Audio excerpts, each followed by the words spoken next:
Hey everybody, it's Alan. I'm back. We're here in the studio today and I'm going to show you what I've been working on. The very final finishing touches of my American War of Independence Rebel Army. It's almost there. We're just doing the starting process of the leaders. The leader figures, which will have to be near some of the units to be in command of their corresponding units. Now, I'm going to go here to the close cam. I'm going to show you what I finished up. I did not get on film, but that's all right. I was just busy, wanted to knock things out. So here we are. We have the 1 regiment of Colonial Cavalry. You can see I did the white coats with the tan pants. They turned out really good. I like them. Right. So there's that. Next regiment of American Colonials. I did the dark blue jackets, the Prussian blue jackets, and it's almost like a red leather color pants. Again, they turned out really good. Let's go in on the close cam a little more here so you can really see the details. And we are good. And those turned out. I got my 2x2 LED panel up here. I'm going to add a second one. Haven't put it up yet, but I've just been debating the last couple weeks if I wanted an extra panel up there, and I did. I grabbed the last 2 that were available on Amazon, so get that put up here. And then I did my light infantry. Light infantry turned out great. Alright, really happy with those. So that's what I finished up, and today what we're going to work on, go back on the shot here, and let's go ahead and let's even this up a little bit. There we go. Go back on the shot, tweaking the camera here for us. We're going to be doing the leaders, the typical man tipping his hat. Right? Man tipping his hat. Let's go ahead and we'll take away my drop cloth here so we can get some more contrast for you guys. We'll get her dialed in here, guys. As you can see, it's great fig. Old Glory Minis, Blue Moon. And the next guy we're going to work on turned out really good. And I've had questions, as usual, about my white base coating, especially like Napoleonics, American War of Independence. This helps when you have to do the white strapping, etc. It also helps to brighten up the figure since they're smaller, they're 15 millimeter. This really helps brighten the figure up and make the colors pop more, I think, when you use a white base coat. And like I said, you can also use it to help kill that other bird, which is the white strapping. Right? And you see it works out good. Typical leader with the sword up in the air.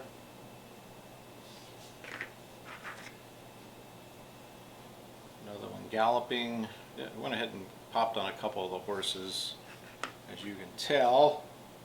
And the famous pointing leader. Right?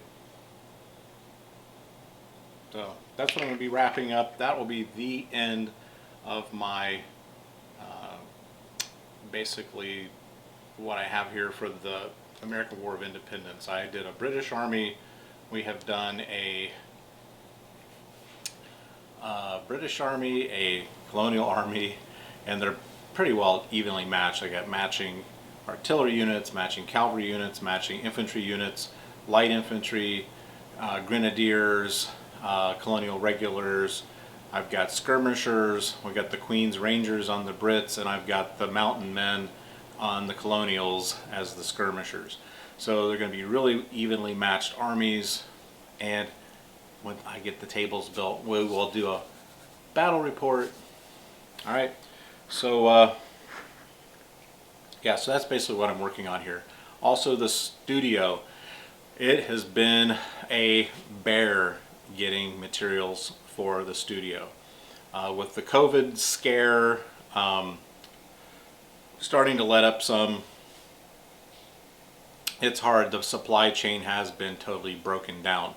I had to special order the doors, any of the major hardware stores, Lowe's, Home Depot, Menards. I ended up going through Menards. They had the wood doors that I would want, and they're rated for basement use. But they had to be special ordered. They kind of came in hodgepodge. All the molding, I had to special order the molding for my trim along the baseboards. Special order for the ceiling tiles, right?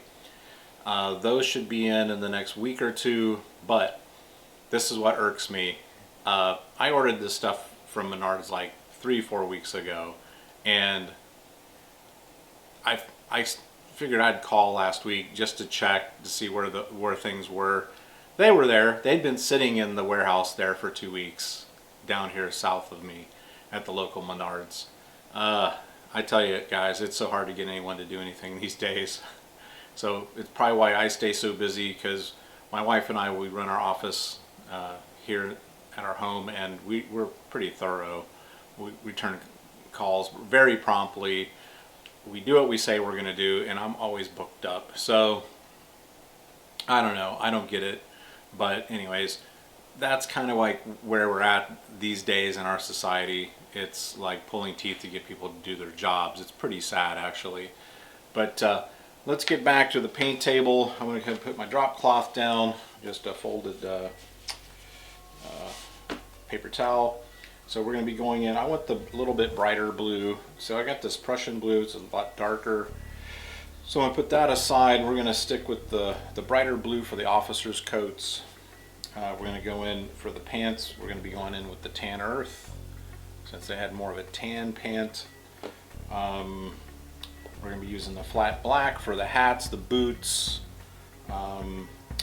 ammo cartridge pouches and things like that. We will color scabbards. You know, the scabbards will be painted black for their swords.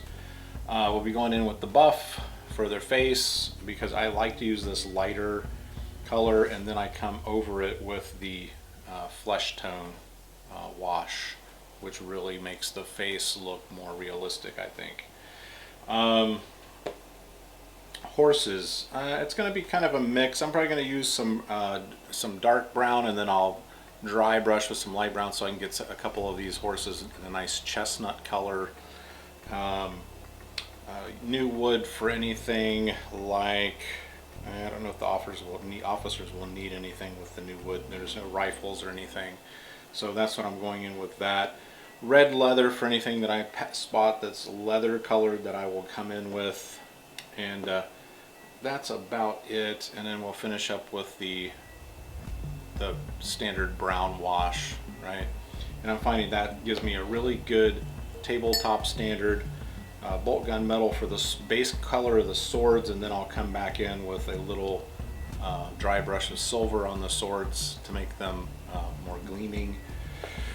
And that's kind of where we're at. I'm not going to go through the whole paint process here today, guys, but I just wanted to show you basically where we're at in the painting regimen here in the studio.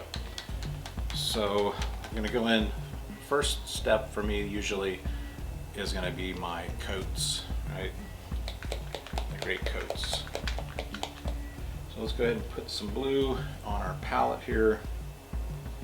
It looks like it might be a really good consistency. And I've been finding lately with these 15 mils guys, I'm really sticking with my Insane Detail brush. It's a very fine tip brush, and I'm finding this thing's working great for getting all my details that I need.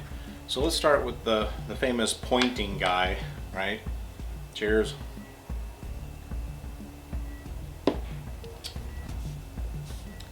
And we can go in. I'm gonna go in make sure I got my shot in.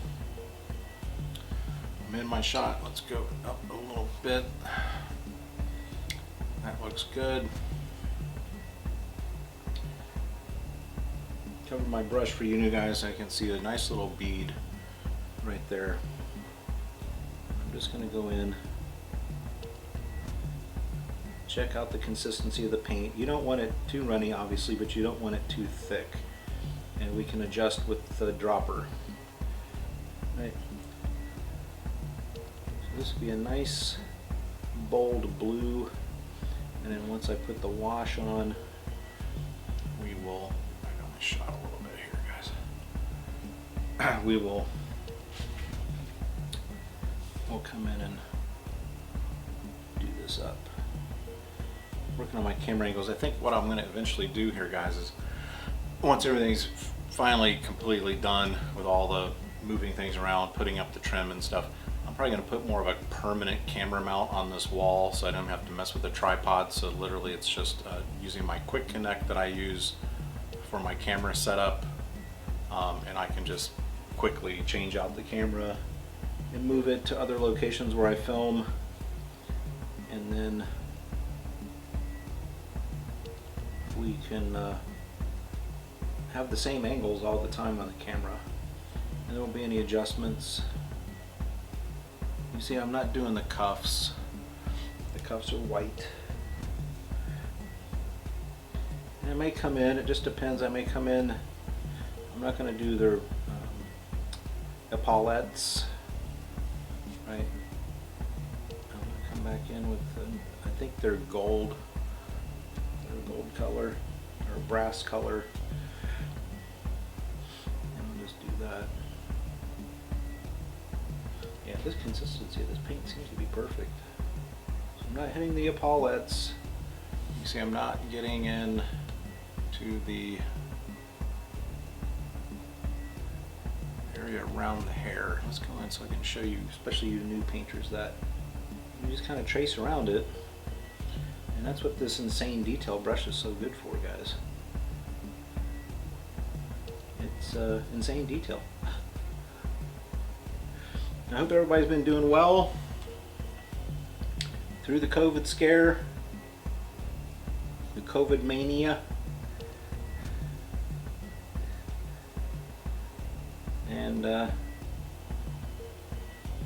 pocket, right?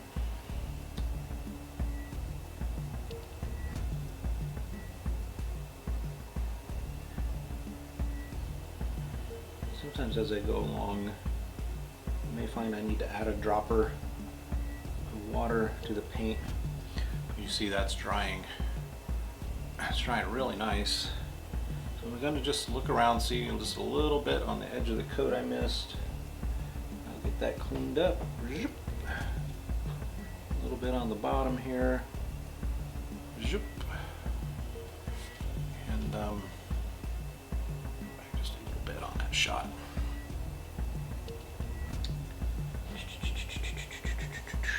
Underneath the sleeve.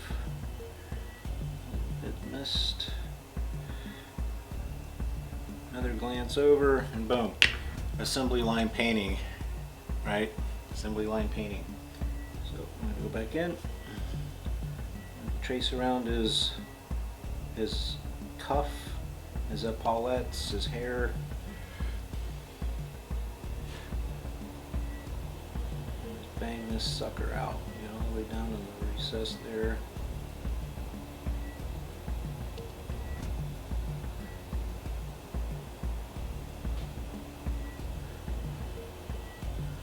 Yeah, I've been battling the weather, supply shortages, even Amazon. If any of you guys do a lot of Amazon shopping like I do, you'll find that they'll say it takes 2 weeks and it comes in 3 days. Sometimes they say it'll take 3 days and it's not here in two weeks. I mean, it's been a mess. A lot of the stuff that I ordered. I'm starting to order even more supplies for my business through Amazon. It's just so much easier to point and click instead of, you know, scouring the internet or driving around and trying to find things that I need. And when you call places, like even the hardware stores when I was dealing with construction supplies, you know, you got to talk to 5 different people and nobody knows anything. I ordered some fruit trees last week and they were supposed to be delivered in 2 days. Well, that was, you know, 5 days ago. I called yesterday to check on my fruit trees that we picked out. And, oh yeah, I'm going to have them call you back. They never called me back. Right? This is ridiculous. Absolutely ridiculous. So I don't feel sorry for some of these people. They're going to lose their jobs if the economy keeps turning down like this. Right? And some of these people have it coming to them. They really do. And some of these people are going to be begging for jobs, and they just won't be any jobs. The company my son works for, they've got a hiring freeze. They're not hiring anyone. Right? It looks pretty good. Make sure I'm in the shot here. Looks pretty good. I'm not going to sweat it if I miss a little something. I'll just come back in and clean it up later. Next. Charge. Right on here. This paint's starting to thicken up. Like I said on other videos, guys, I've tried the wet palette. For me, it got the paint too wet. And I like to do like a color like this and then take a break. Then I'll do another color and take a break. Right? When I'm in the final home stretch, I've got a table full of 28 millimeters I still need to clean up. You know, stuff I got from War Games Illustrated as promos that I'm going to turn into you know, little dioramas probably. Right? I got some Romans. I'm going to definitely base those as normal and roll them into my Roman army that I already have. I've got some Forager 28 mils that I gotta finish and base individually. And then there's some other stuff here, odds and ends, that I'm going to make into dioramas for the display case. Right?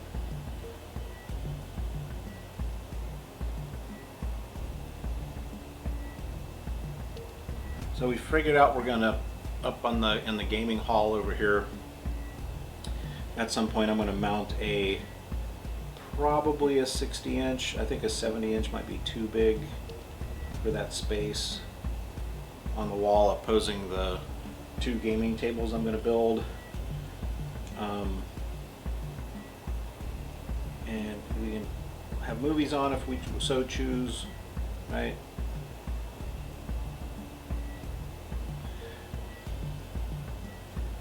That's looking pretty good. I love this color.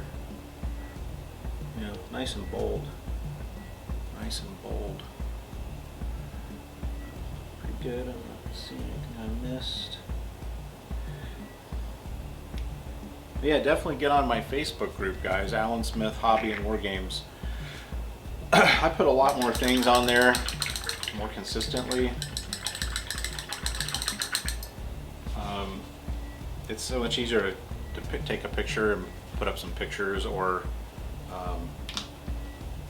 you know, other updates on the channel. I'm going to go in, I'm going to my dropper, I'm going to put one little drop in, get my stir stick, an old broken brush, and let's water that down a little bit. Oh, I'm shaking the camera. Shaking the camera. But yeah, so if I can get that mounted on the wall, this camera boom, we won't have any more of that. And I'll have my 2 cameras mounted to the wall on permanent mounts. I use little like snap quick connects. You just pull a lever and it comes off, and I've got another tripod in the office, and I got other tripods around that I'm going to be using for like battle reports and things, and we can just make it easy that way. It's kind of going to be like plug and play, right? Yeah, that's much better. Kind of like thick cream, you know. You want it to flow into the nooks and crannies, and when it gets too thick, you can't get it to do that. And then there's that fine line that you just have to experiment with. The point where it's too runny, and then it starts running all over the place. But once you do this more, you get the consistency that you like, and then you just have to guide the paint into the nooks and crannies and all of the different orifices.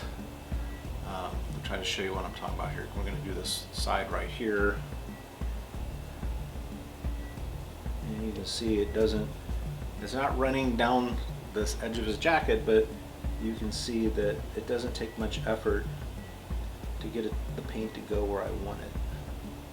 And then I kind of use this brush like a little pen, like a ballpoint pen, and then I just get the paint on the Mini. This another example right here. This edge of this coat.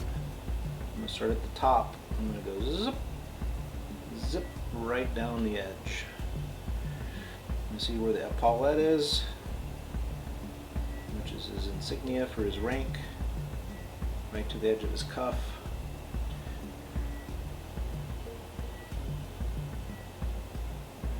Don't go too deep. And right there. And this just makes it so much more fun to paint when you've got the right equipment, guys. You just have to, these brushes aren't that expensive. I just ordered 3 more of these Insane Detail because I was down to just 1 left. They're like $7 a piece. I just chose to order 3. You can just get 1 at a time if you want. For Amazon Prime, the shipping is no extra charge. And I order enough stuff, I get more than my money's worth for my Prime. I think it's like $125 a year. And I also get my Amazon Prime TV. So I get that also. And that looks good. So I got 6 of these guys to clean up. Looks like my little puppy sees somebody upstairs.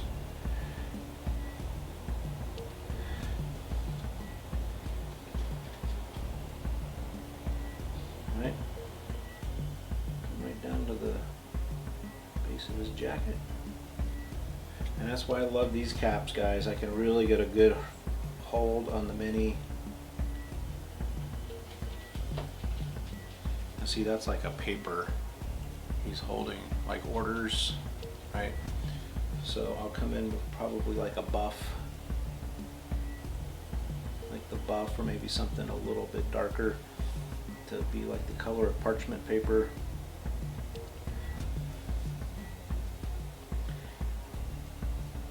And if you go outside of the lines, don't freak out. Just come back in, touch it up with the alternate color. The more I paint, especially with a fine brush like this, a good red sable brush, I just don't do that anymore. But the twisting and the turning of the Mini, like what I'm doing to get the angles that I need, is one of the secrets. And again, this is just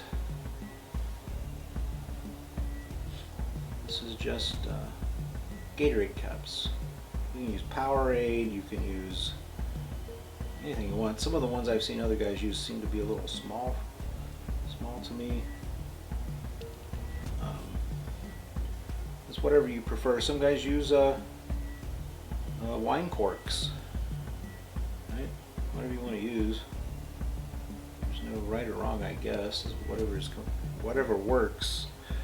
You see I left those buttons down the middle. He's kind of got more of a frock than a military coat. This might be some guy, his wife made him his coat. It's not issued by the Continental Army, right? I guess we could have made this a different color, but just trying to make everything more uniform so on the table it's really easy to see who's who. This edge here, zip right down the edge. And don't forget, guys, the brown wash will hide a lot of sins, a lot of little teeny mistakes and little blemishes. So it's usually after I do the wash step, I'll come in a little tiny edge of this coat right there. See? And that'll help differentiate that parchment paper or the orders that he's carrying. A little zip there. Another kind of twist and turn the mini. Make sure I've got everything. Cut down on some of the stuff I have to fart with later. And here's my final blue coat. He's tipping his hat. Fond farewell to you, madam. I will see you in the morn. If I'm not dead, that is. Right up here to the collar, along the edge of the collar. And that's why, guys, it's so critical to have a lot of light. You're really lucky if you have a area where you can paint where there's a lot of natural light coming in, because that is really your best light. But even some days you're going to get the clouds, it's maybe overcast. But still, even overcast light tends to be really good light. So I have to go with my artificial light, and I'm flooding it. I've got 6, 8 more panels I'm putting up. As I said, I'm putting another panel up here, so I have twin panels above me as my ambient light. I've had this one up here for a few weeks, just trying to see how I like it. It's the 4000K brightness, and I love them. These LED lights are amazing. And then I've got my spotlights in front of me, and I've got another row of spotlights I'm going to mount to this wall when we're all said and done. So you can see how much, as I get older too, this helps preserve your eyesight by having plenty of light. So you're not stressing your eyes as much. And then, like I said, I will take a break between colors. Take a break. Give my eyes a little rest. I may be watching a documentary. I may go sit out on the front porch if the weather's nice. Maybe read a magazine. One of my wargaming magazines. Boom, boom, boom. You can see how fast it goes. And you just work right through the list, as it were. Clean the brush out.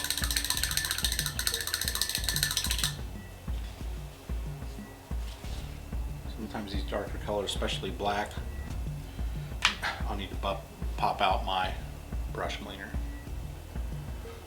Brush cleaner. And then at the very end of the session, when I'm done for the day, I'll hit it with my brush restorer. Getting a little low on sinkers. My sinker supply is dwindling. So I searched Amazon earlier. They're the big jumbo bags of sinkers. They're out of stock. They don't have them. So you see, I got all 6 of my dudes started. I always end up putting too much paint on the palette. It's a bad habit. So I'll take this, I'll put it off to the side, it'll go up to the soapy hot sink in the kitchen, and I have a whole stack of those. Lately I've just been laying my brushes on the top And there's the 6 figs we just finished. And this is it. I'm done with Maribor of Independence 15 millimeter. Thanks for coming along for the ride today, guys. Thanks for your support. Hop on over to my Facebook group, Alan Smith Hobby and War Games. And I'll look forward to seeing you guys all next time. And until then, be good. And for God's sake, whatever you do, don't stop wargaming and hobbying. Ciao.